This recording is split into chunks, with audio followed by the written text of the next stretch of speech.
रोटी खाओगे ये कमल दीवान, पानी पियोगे कमल दीवान, सिर्फ ये बात रहनी चाहिए।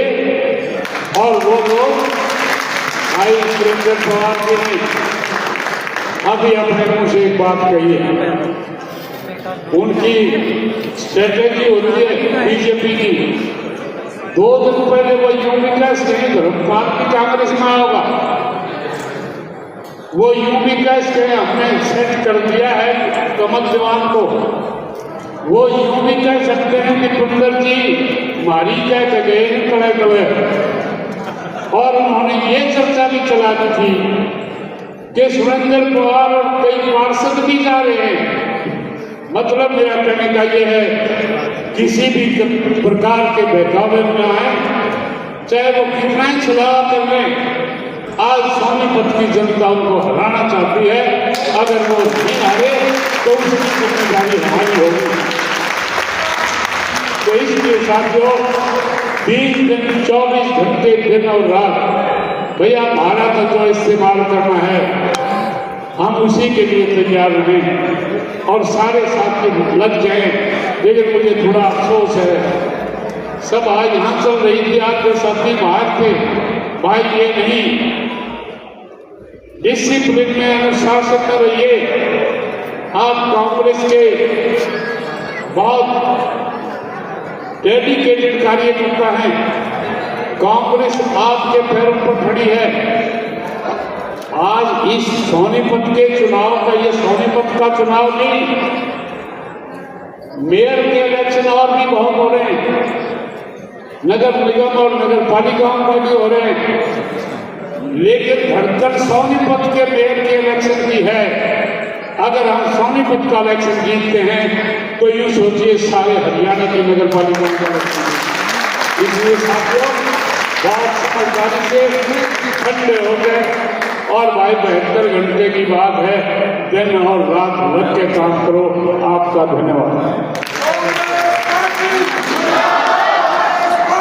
बहुत बहुत धन्यवाद चौधरी धर्मपाल मलिक साहब का।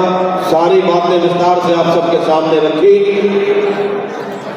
जितने साथी बाहर खड़े हैं अनुशासन का परिचय दें। मैं बार बार निवेदन कर रहा हूं, आप कांग्रेस के अनुशासन के सिपाही हैं, कृपया करके अंदर आने का यत्न करें। और चौधरी धर्मपाल मलिक जी ने जो कहा कि लक्ष्य एक है, टारगेट एक है, केवल और केवल भाई कमल दीवान जी को यहाँ से जिताना। और निश्चित तौर पर कमल दीवान जी जब यहाँ से जीतेंगे, इस भारतीय जनता पार्टी के कफन में कील ठोकने का काम भाई कमल दीवान जी करेंगे। निश्चित तौर पर एक मील का पत्थर साबित होंगे भाई कमल दीवान जी। समय का अभाव होते हुए सभी श्रोताओं से माफी मांगते हुए हमारी स्टार प्रचारक भी यहाँ बैठी थी, हमारी भाभी जी आदरणीय मेघा दीवान जी यहाँ बैठी, तो दिन रात डोर टू डोर करके उन सब से मेघा जी से सीखना चाहिए सबको, जितनी मेहनत उनकी टीम कर रही है। मैं उनको भी बधाई देना चाहूंगा इस मंच के माध्यम से। उन्हीं की तरफ में हम सबको 5 दिन और उन्हीं की सीख लेकर, जैसे मेघा जी सुबह से शाम तक मेहनत कर रहे हैं, कमल दीवान जी कर रहे हैं, हर कांग्रेस जन को, हर हमारी माता को, बहन को, युवा को, सबको इसी प्रकार से ये हमारा संघर्ष है।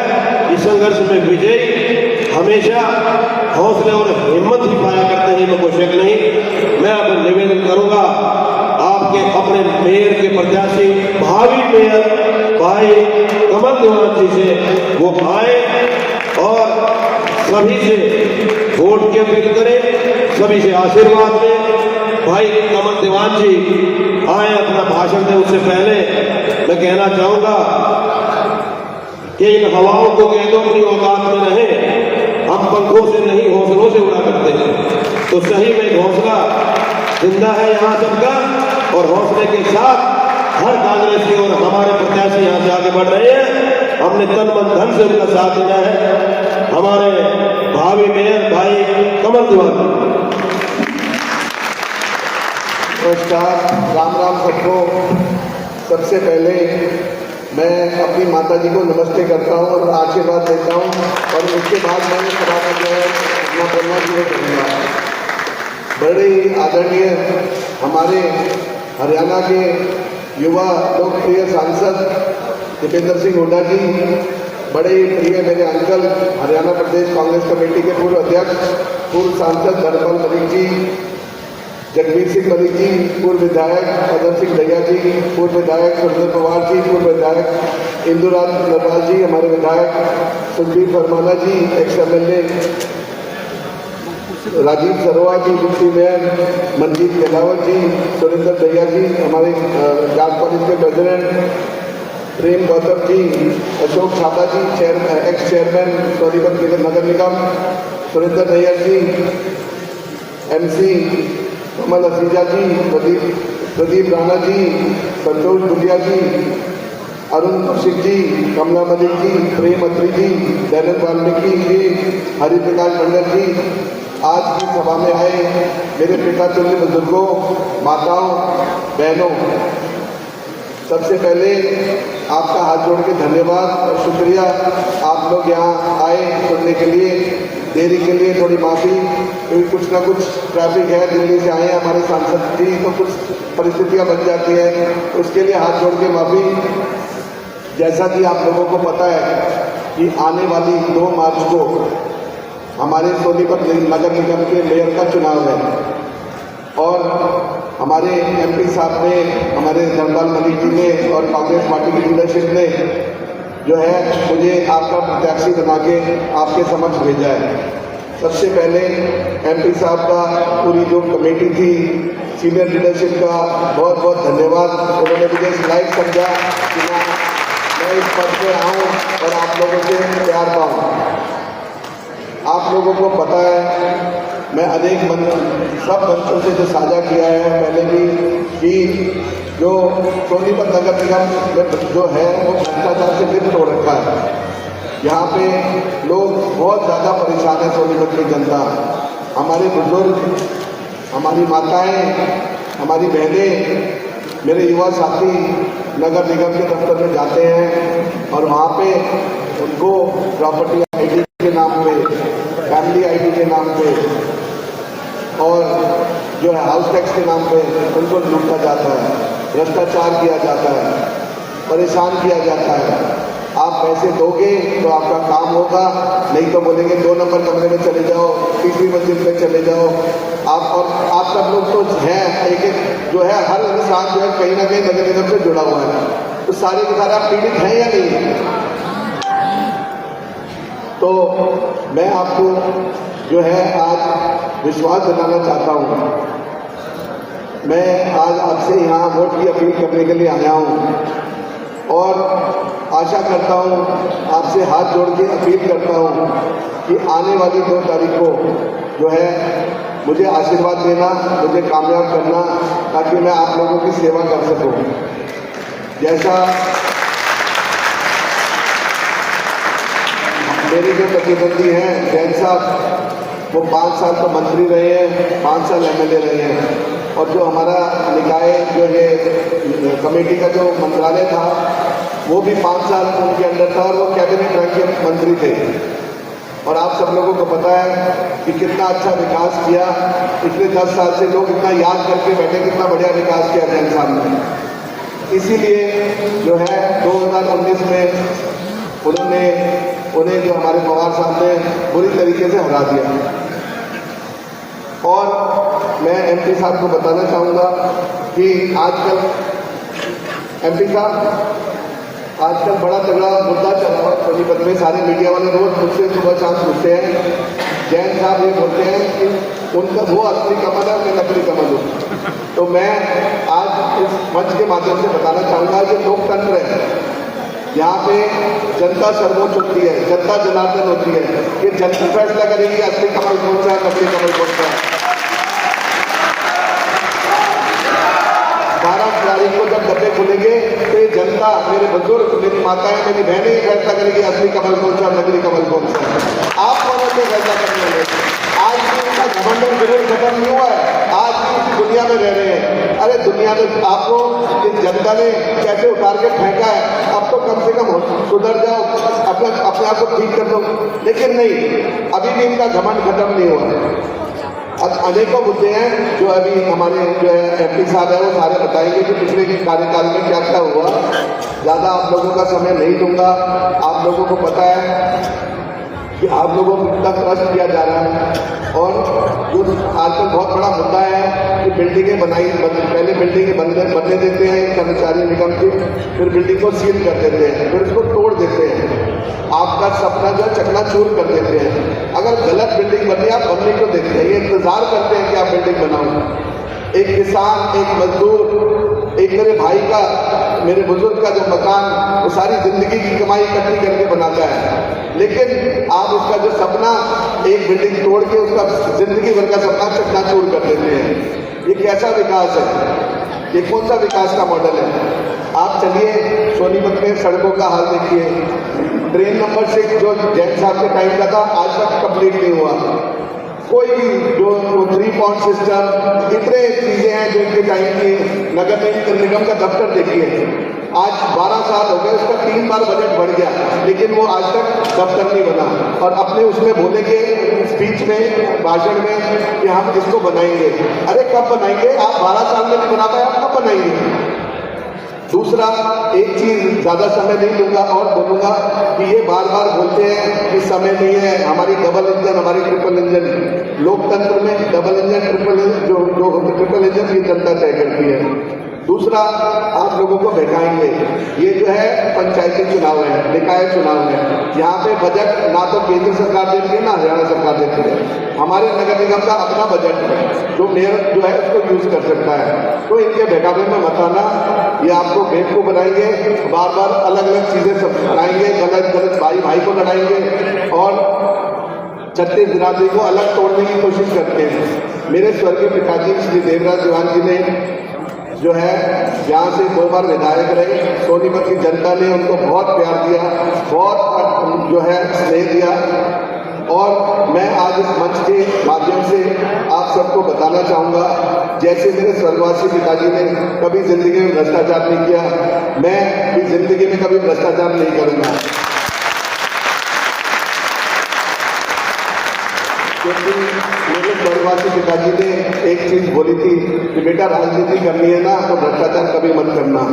तो अगर मैं कभी जिंदगी में किया, किसी से 1 रुपया भी लिया, तो उनका मन दुखेगा। और जो अपने स्वर्गवासी पिताजी की और अपने बुजुर्गों की आत्मा दुखाता है वो नर्क में जाता है। मैं अपने काम करना चाहता हूँ, सोनीपत की सेवा करना चाहता हूँ। ज़्यादा समय ना लेंगे। आप लोगों का बहुत बहुत धन्यवाद, आप लोग यहाँ आए। जय हिंद, जय भारत। भाई कमल दीवान जिंदाबाद, कमल दीवान जिंदाबाद। बहुत बहुत धन्यवाद आदरणीय हमारे भावी मेयर का, जिन्होंने आप सबसे वोट की अपील करी। मैं निवेदन करूंगा 5 बार के सांसद, युवा दलों की धड़कन और इस हरियाणा को अपने कदमों से पूरे हरियाणा को नाप करके जिसने हरियाणा की जनता में पहचान बनाई, आदरणीय श्री जितेंद्र हुड्डा जी से वो आए, अपना संबोधन दें। कांग्रेस पार्टी भूपेंद्र सिंह हुड्डा, भाई जितेंद्र हुड्डा, आदरणीय श्री जितेंद्र हुड्डा जी हमारे बीच में हमारे बहुत ही आदरणीय हरियाणा प्रदेश कांग्रेस कमेटी के पूर्व अध्यक्ष धर्मपाल सिंह मलिक जी हमारे बीच में, हमारे भाई, हमारे नौजवान प्रत्याशी और सोनीपत के होने वाले मेयर, जिनको आप आशीर्वाद देने का मन बना चुके हो, सोनीपत वाले बना चुके हैं, जिनकी नरमाई और सादगी, जिनकी नरमाई और सादगी आपके सामने है। मैं भी इनको बचपन से जानता हूँ, आपको पता है स्वर्गीय देवराज चौहान जी के और हमारे पारिवारिक संबंध रहे हुड्डा साहब के साथ बहुत लंबे समय तक। उन्होंने इस इलाके की बहुत अच्छी सेवा करी, सबके सुख दुख में और समाज सेवा में। हमारे इस पूरे इलाके में, ये जो हमारा पूरा इलाका है, ये हमारे पुराना एक इलाका माना जाता है। इस पूरे इलाके में देवराज चौहान जी का अपनी एक पहचान थी, अपना एक नाम था, समाज सेवा के रूप में। और उन संस्कारों को आगे बढ़ाने का काम किया है और मुझे विश्वास है उनके नाम को और भी आगे बढ़ाने का काम हमारे भाई कमल करेंगे। और हम आपके होने वाले मेयर हैं, हमें पूरा विश्वास है। हमारे बीच में हमारे आदरणीय पूर्व विधायक सोनीपत के जिन्होंने पिछले 5 साल में आपकी दिन रात लगकर आपके सुख दुख में साथ निभाकर सोनीपत की बहुत सेवा करी और जिनको साजिश और षड्यंत्र के तहत जिनको बड़ी बड़ी एजेंसियों ईडी जैसी एजेंसियों को दुरुपयोग करके, और ये मैं नहीं कह रहा, ये माननीय सुप्रीम कोर्ट ने कहा है, उनको चुनाव के दिनों हिरासत में लेकर और प्रचार करने से वंचित करके एक ऐसे शरीफ व्यक्ति का जिन्होंने आपके बीच में रहकर आपका सुख दुख में साथ देते हुए साथ निभाया था, उनको प्रचार करने से रोका गया। चुनाव के नतीजों के बाद सुप्रीम कोर्ट ने भी कहा ये गैर कानूनी तरीके से, नाजायज तरीके से इनको उस समय हिरासत में लिया गया, ऐसा अन्याय इनके साथ हुआ।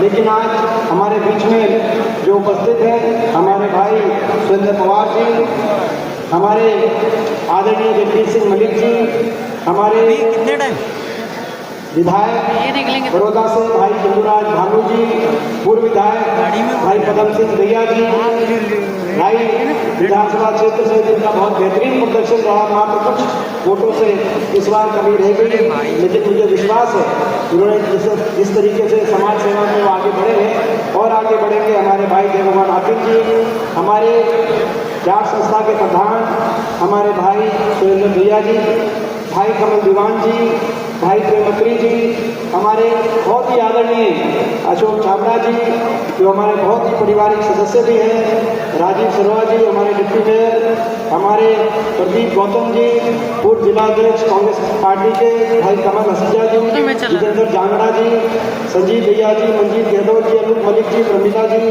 अमरदीप शर्मा जी, संतोष गुलिया जी, अवैध भाई अवैध भैया जी, कमला मलिक जी, भाई सुरेंद्र जी चिकारा, और हमारे कलावती पांचाल जी, हमारी कलावती पांचाल जी, हमारे मंडल साहब, बहुत से साथी जिसका नाम रह भी गया होगा, सभी पितातुल्य बुजुर्ग नौजवान साथी, दयानंद जी, हमारे सभी पितातुल्य बुजुर्ग नौजवान साथी, मातृशक्ति, सबसे पहले मैं भी आपका धन्यवाद करता हूँ। इस बात के लिए क्षमा याचना चाहता हूँ कि आप इतनी देर से बैठे, बहुत देर से बैठे हो, 2 बजे का समय था और लगभग 3:30 पौने 4 बजे हम यहाँ पे 4 बजे पहुँचे। अच्छा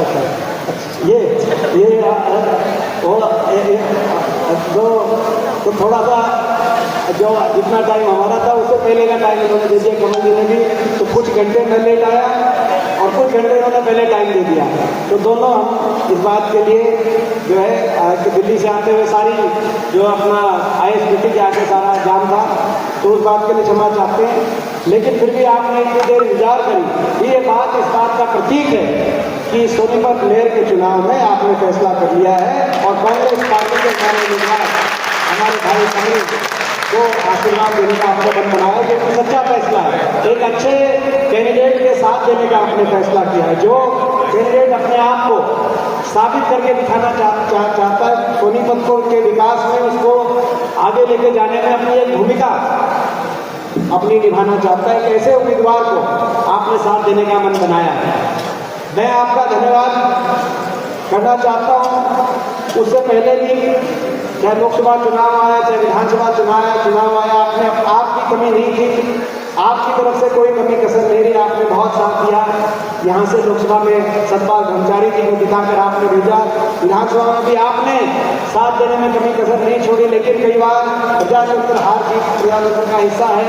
साम दाम दंड भेद का प्रयोग भारतीय जनता पार्टी द्वारा किया गया, हर तरीके के छल कपट यंत्र मंत्र तंत्र से किसी तरीके से मैनेज करके मात्र आधा प्रतिशत वोट से इन्होंने लोकसभा में जो भाजपा हारी, हरियाणा के अंदर 5 सीट कांग्रेस की आई और हमारी भाजपा से ज़्यादा मत प्रतिशत आया हरियाणा के अंदर, तो विधानसभा में 3 महीने के बाद उन्होंने हर तरीके से मैनेजमेंट करी, ईडी CBI एजेंसियों का दुरुपयोग किया गया, हर तरीके के हथकंडे अपनाए गए, मात्र आधा प्रतिशत वोट से 4-5 सीटों के अंदर से ये सरकार इन्होंने बना दी। लेकिन वो सरकार को बनाई, लेकिन वो मैंडेट था जैसा आप जानते हैं जन भावनाएं इनके पक्ष में नहीं। आज पूरे हरियाणा के अंदर लोग उसी तरह से दुखी हैं जैसे लोकसभा चुनाव, आज से 1 साल पहले लोकसभा चुनाव में जब लोगों ने हरियाणा में बीजेपी को हरा दिया था, लोग तो वही हैं, 3 महीने में कोई काम नहीं किया इन्होंने, लेकिन केवल चुनाव मैनेजमेंट, चुनाव की जरूर करी हर तरीके हथकंडे अपनाकर लोग दुखी हैं। वही मुद्दे हैं। देश में आज भी सबसे ज्यादा बेरोजगारी हरियाणा में है, देश में सबसे ज्यादा नशा विकास की पटरी से उतारने का काम इन्होंने हरियाणा में किया। खासतौर पर सोनीपत तो गवाह इस बात का कि 11 साल की सरकार में सोनीपत को एक कोई नया विकास कार्य तो दूर की बात है। जब कांग्रेस की सरकार थी, हुड्डा साहब के नेतृत्व में, आपको याद होगा, सोनीपत में 7 सरकारी विश्वविद्यालय, कहीं राजीव गांधी एजुकेशन सिटी, कहीं मुंगसर के अंदर विश्वविद्यालय, कहीं कानपुर के अंदर महिला विश्वविद्यालय, कहीं लिफ्टन, बड़े बड़े संस्थान, और राजीव गांधी एजुकेशन सिटी के अंदर विश्व स्तर के, कहीं अशोका यूनिवर्सिटी, कहीं SKRM यूनिवर्सिटी, बड़ी बड़ी यूनिवर्सिटीज आई। सोनीपत एक शिक्षा नगरी के रूप में आगे बढ़ रहा था। लेकिन इनके 11 साल में कॉलेज भी सोनीपत के अंदर एक छोटा स्कूल भी बनाने का कार्य नहीं हुआ। और जो लोग इस बात के लिए जिम्मेदार थे, जिनको आपने नकारा था पिछले चुनाव में 2019 में, आज वही मेयर के टिकट लेके आ गए। जो लोग सोनीपत के विकास के नाम पर भ्रष्टाचार करने के लिए जिम्मेदार थे, आज वही लोग आपके बीच में मेयर के टिकट लेके आ गए। जिनको आपने नकारने का, जिनका अहंकार और जिनका भ्रष्टाचार आपने जिसके अहंकार और भ्रष्टाचार को आपने नकारने का काम किया था, आज वही अहंकार और भ्रष्टाचार लेके आपके बीच में आ गए और कह रहे हैं कि ट्रिपल इंजन की सरकार को, ट्रिपल इंजन की सरकार का क्या मतलब है मैं बता देता हूं आपको। ट्रिपल इंजन की सरकार का मतलब ये है, एक इंजन से लूटते हैं और बाकी दोनों इंजन संरक्षण देने का काम करते हैं। ट्रिपल इंजन की सरकार का मतलब ये है। पिछले मुझे याद है रोहतक में पिछली बार उन्होंने ट्रिपल इंजन के नाम से अपना मेयर बनाया। रोहतक में 300 करोड़ का अमृत योजना घोटाला हुआ, और जब घोटाला हुआ तो अरविंद शर्मा जो उस समय वहां के सांसद थे, उन्होंने कहा कि वहां के पूर्व मंत्री और बहुत लोगों का नाम लिया कि वो ढकार गए। इंक्वायरी तक नहीं हुई। इंक्वायरी तक क्यों नहीं हुई? क्योंकि ट्रिपल इंजन में एक इंजन लूटता है और बाकी दोनों इंजन संरक्षण देते हैं। जैसे आपने देखा बड़े बड़े घोटाले हुए, खजूर पेड़ का घोटाला हरियाणा नहीं मिला है, आपको मैं याद दिला दूं, खजूर पेड़ का घोटाला, और बड़े बड़े नए घोटाले का नाम लूं, ऐसे ऐसे घोटाले हुए कि उन घोटालों को सोच के ऐसा लगता था कि कैसे कोई संभव है। 6 महीने से सफाई कर्मचारियों की तनख्वाह नहीं मिली, ये स्थिति है। और केवल यही नहीं, ये बीजेपी का एक और मतलब है। बीजेपी बहुत छोटी पार्टी, चुनाव जीतने के लिए ये सब कुछ करेंगे। जब लोकसभा चुनाव में लोग 10 साल से दुखी थे, उनको हरा दिया, तो बीजेपी ने हर तरह का झूठ बोला। कहा बीजेपी ने कि SKRM के पक्के करेंगे। अब पक्के करने की तो दूर की बात है, हटाने लग रहे हैं। दिल्ली वाले हटा दीजिए SKRM वाले। कहा था पीले कार्ड बनवा दिए, हर 3/4 हरियाणा वासी पीले कार्ड में आ गए। 75% हरियाणा गरीब रेखा नीचे डिक्लेयर, अब पीले कार्ड कटवाने लग रहे हैं कि नहीं कटवाने लग रहे हैं। सफाई कर्मचारियों को कहा था पक्के करेंगे, अब 6 महीने से सफाई कर्मचारियों की तकरार हो रही है।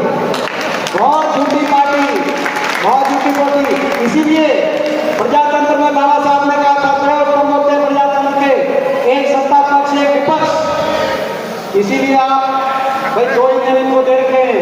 दिल्ली की सरकार, चंडीगढ़ की सरकार जो कराना होगा ये काम कराएंगे 2 इंजन के, मगर एक इंजन आप विपक्ष को भी दे दो, ताकि अगर ये अपने वायदों से पीछे हटे, किसी के पीले कार्ड काटे या किसी को सफाई कर्मचारी को तनख्वाह ना दें, और या ये भ्रष्टाचार करें, कहीं खजूर के पेड़ में भ्रष्टाचार करें या कहीं और भ्रष्टाचार करें, कम से कम एक इंजन विपक्ष का आपके लिए, आपके हकों के लिए अड़ के खड़ा हो जाए, आपके ड्राइवर है। इनको छूट नहीं देनी, इनको लूटने की और अहंकार की, इनको भ्रष्टाचार और अहंकार की छूट नहीं देनी। इन्होंने काम करने हैं तो 2 इंजन में काम करने के लिए 2 इंजन बहुत है, लेकिन निगरानी रखने के लिए, इनके भ्रष्टाचार और अहंकार पर लगाम लगाने के लिए, इन पे नियंत्रण रखने विपक्ष को भी देना ताकि विपक्ष आपकी आवाज उठाए, विपक्ष लड़ाई लड़े। और सोनीपत, ताकि सोनीपत के अंदर एक संदेश जाए। मैं आपसे पूछना चाहता हूं, इनको भ्रष्टाचार के लिए, अहंकार के लिए, खजूर पेड़ जैसे घोटालों के लिए इनको छूट तो नहीं दोगे भ्रष्टाचार और अहंकार को?